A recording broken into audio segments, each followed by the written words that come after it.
Superheroes are people too, friends. Or at least individuals. Not all of them are human. But regardless of that, those who fight in the name of justice and all things good often find themselves coming into contact with other superpowered individuals, or vigilantes, and often discover that they have common goals or desires. While often this can result in romantic relationships, there have been multiple occasions where it results in the beautiful bond that is friendship. So today we're taking a look at some of these heroic pals with our list of the top 10 best superhero friendships.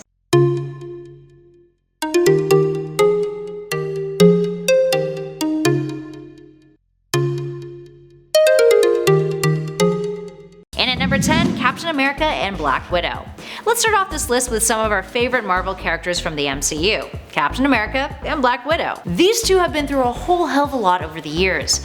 Remember all of Captain America Winter Soldier? When they thought Nick Fury was dead and S.H.I.E.L.D. was compromised? Yeah, these two best buddies were each other's shoulder to lean on, and went about kicking some serious Hydra butt in the process. Even in Civil War, when Natasha clearly sided with Tony Stark on the matter, their friendship couldn't be broken. She went to go see Steve at Peggy Carter's funeral, and at the end of that epic battle at the airport, she let Steve and Bucky go, knowing that Steve wouldn't be doing this if there wasn't a greater, more noble purpose. They get each other. It's really sweet. In addition to that, if the recent thread that's been floating around Twitter didn't pluck at your heartstrings, know that the real-life actors who portray these two superheroes, Scarlett Johansson and Chris Evans, also have one of the best friendships ever. There are an excessive amount of adorable gifs and pictures of them doing stuff together, like playing Tetris. I can't. What will Scarlett do without you, Steve? And by Steve I mean Chris, because that's your real name, Steve Rogers. And at number 9, Iron Fist and Luke Cage. These two were created at a very interesting time in the US. Iron Fist was Marvel's attempt to play off of the big martial arts trend that was storming the nation, and Luke Cage, on the other hand, was an attempt to market on blaxploitation, the trend in the early 70s that was an ethnic exploitation subgenre. These two were paired together in the title Power Man and Iron Fist, a product of trying to increase the sales of the characters and save them from complete cancellation.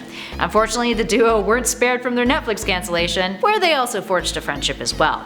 In the comics though, they would form the team Heroes for Hire after meeting at a party hosted by Hogarth, the lawyer who Carrie-Anne Moss played in the Netflix show.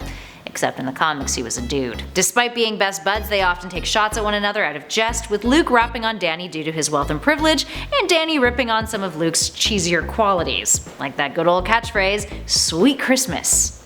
Yeah, it's a thing he says often. And at number 8, Reed Richards and Ben Grimm. Ben Grimm may be the only one in the Fantastic Four that isn't connected to the other members by blood or marriage, but the Thing is more than family to the team, especially to his best pal and team leader, Reed Richards. The two first met at school when they attended Empire State University, where they were roommates. Reed, being a child prodigy, had already been working on the design of a spaceship, and Ben had jokingly volunteered to pilot it.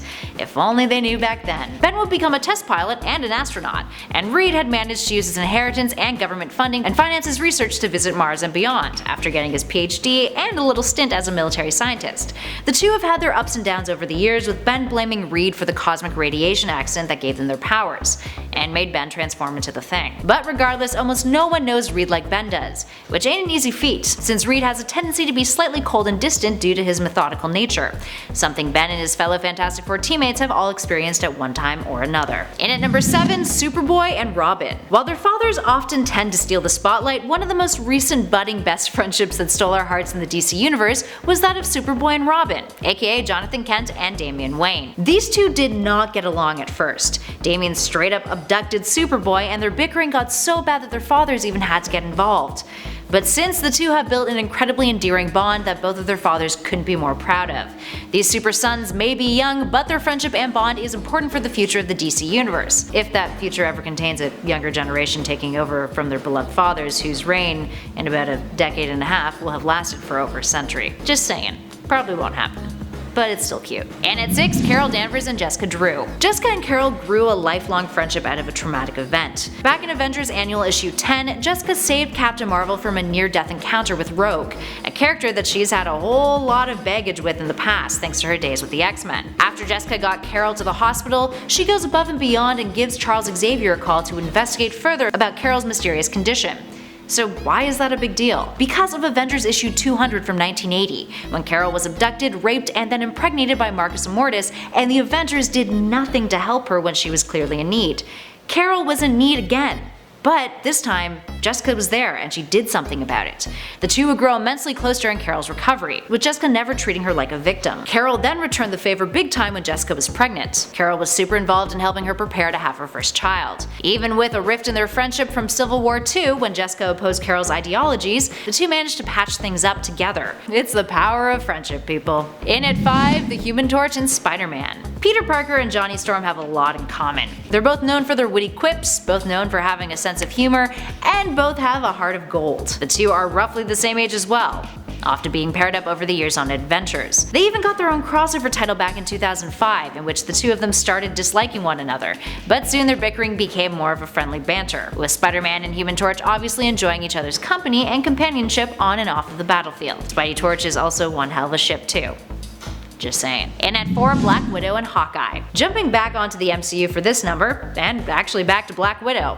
Aside from her budding buddyship with Steve Rogers, Natasha has one other major friendship in the MCU that we've gotten to see in depth. Her and Clint Barton, Hawkeye. According to MCU lore, Clint was assigned by S.H.I.E.L.D. to take out Natasha, who at the time still worked for the Russians and was perceived to be so dangerous that she was a global threat. But Clint saw something in her, and convinced Fury that instead of killing her, they should recruit her. Over the years, the two have worked on a ton of missions together, and have grown a trust so absolute that some have even started to ship them. Clint trusts Nat so much that he even introduced her to his family, the family that he had kept secret from everyone but Fury. For two incredibly secretive and guarded characters, this friendship is an anomaly, but so darn wonderful to see up on the big screen. In at number 3, Cable and Deadpool. Seeing Cable and Deadpool up on the big screen together in Deadpool 2 was a total treat, and totally something a long time coming. These two and their friendship, or bromance, has been beloved by fans worldwide. Never has it been more enjoyable to watch two grown men bicker so darn much. First meeting in New Mutants issue 98 back in 1991, Deadpool was initially on contract to kill Cable, but that didn't work out too well, and instead they teamed up and joined forces. And at number 2, Harley Quinn and Poison Ivy. Aside from the Joker, Harley Quinn has often been paired up with Poison Ivy in both the comics and in the animated adaptations, and they're both okay with being criminals and doing bad stuff sometimes. Well, these two were friends for years, and then they officially started dating. Although, ask anyone who's been shipping them from the Batman the Animated Series days and you'll know that they've had a whole lot of sexual tension and subtle romance moments prior to them becoming canon. Poison Ivy has been critical in helping Harley Quinn get over some of the more toxic aspects and trauma that her not so wonderful relationship with the Joker left her scarred with. Because let's be honest here, people, the Joker abuses everyone, especially the ones that he loves the most, Harley and Batman. Because of this, Harley has been way more committed to turning a new leaf, with her and Ivy falling into the category of anti-heroes rather than villains these days. And finally, in at number 1, Batman and Superman. This is literally the closest that Batman will ever get to a best friend. Because let's be honest, Alfred is family, people, he does not count as a best friend. The world's finest are arguably the world's most well-known and recognizable superheroes. While Superman is often credited as being the first major superhero that flung the genre and mainstream comics into popularity back in the late 1930s, Batman is his foil, his opposite, and has become just as big of a symbol and pop culture icon as the man in red and blue tights.